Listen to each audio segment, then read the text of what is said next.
A woman in Gainesville, Georgia was charged and convicted of the murder of her on and off again boyfriend.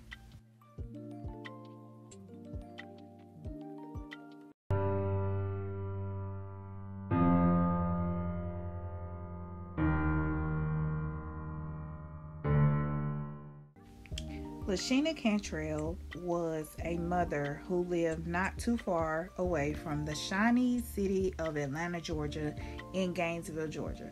She was a mother of 3 children, and she, at the time, in 2010, she recently just had a newborn baby girl around or about 2010 or 2011 when this killing took place. As we all will see in a few minutes, she was going back and forth on Facebook, and I'm pretty sure this what made a heavy case against her, because y'all, Facebook, just all social media things will leave a trail. As you can see, she was very highly upset. She was posting, she was, texting, and the court documents that I will read y'all in a few minutes.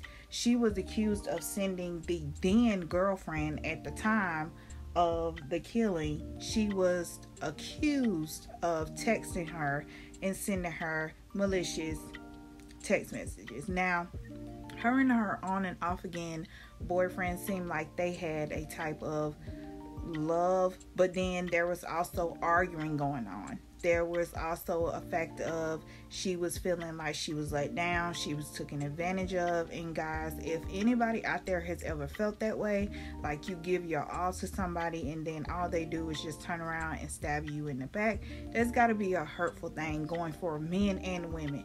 But I'm pretty sure that he and her had some conversations or something, and I'm pretty sure that's when things went left.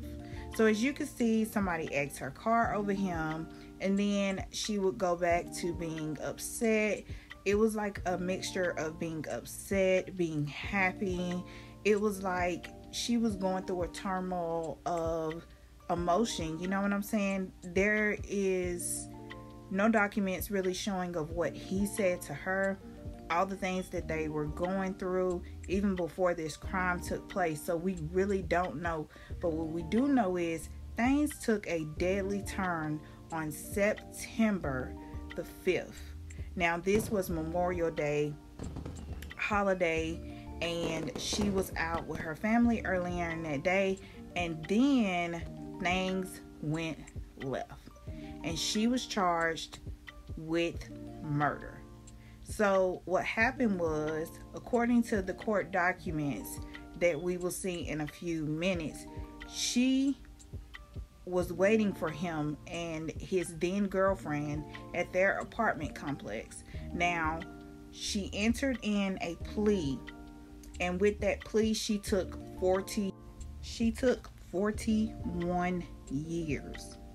So when she entered in that plea, that was it, right?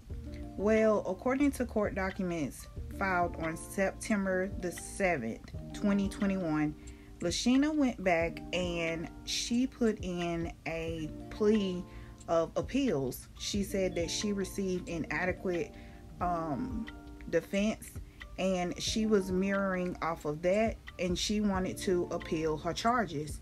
Well, according to the court documents, they dismissed her case. So she is going to do those 41 years.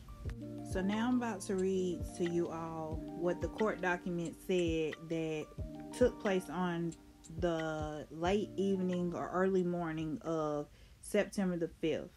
So according to the court documents, the facts developed at Cantrell's guilty plea hearing show that Cantrell and the victim had a brief romantic relationship, but the two separated and the victim resumed his relationship with the mother of his children, his present girlfriend. This made Cantrell jealous.